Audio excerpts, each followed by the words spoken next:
الحمدللہ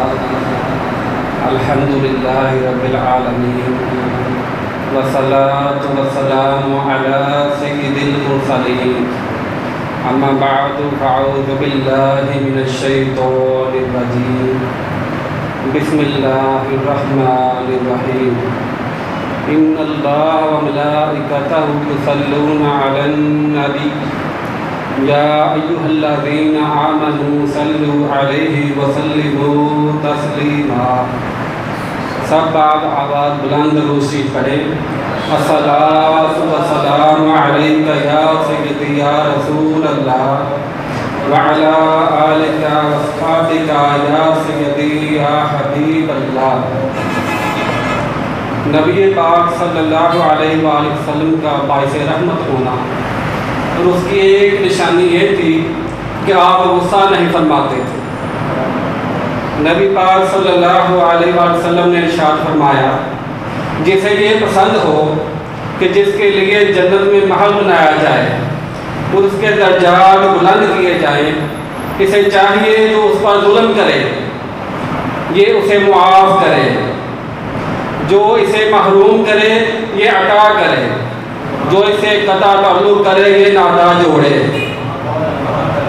اسی لیے قرآن پاک میں اللہ پاک فرماتا ہے وَالْقَاظِمِينَ الْغَيْظَ وَالْعَافِينَ عَنِ النَّاسِ وَاللَّهُ يُحِبُّ الْمُحْسِنِينَ، اور غصہ پینے والے اور درگزر کرنے والے، اور اللہ نیک لوگوں سے محبت فرماتا ہے۔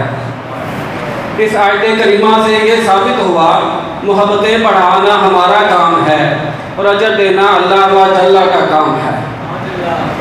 حضرت انس رضی اللہ تعالیٰ عنہ روایت کرتے ہیں، نبی اکرم صلی اللہ علیہ وآلہ وسلم نے فرمایا، کل قیامت کا دن ہوگا، ایک منادی ندا کرے گا جس کا اجر اللہ کے ذمہ کرم پر ہے وہ جنت میں داخل ہو جائے۔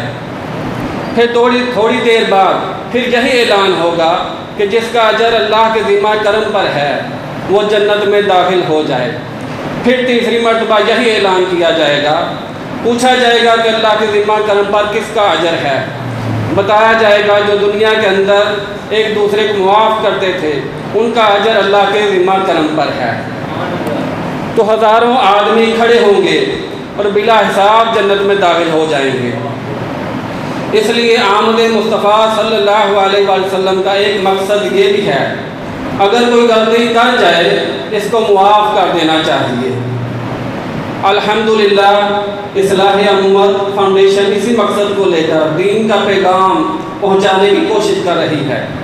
اگر آپ بھی چاہتے ہیں کہ علم دین حاصل ہو تو روزانہ 7 بجے سے 10 بجے تک اسی مسجد میں کلاس ہوتی ہے، کچھ نہ کچھ وقت دیں اور علم دین حاصل کریں۔ شکریہ۔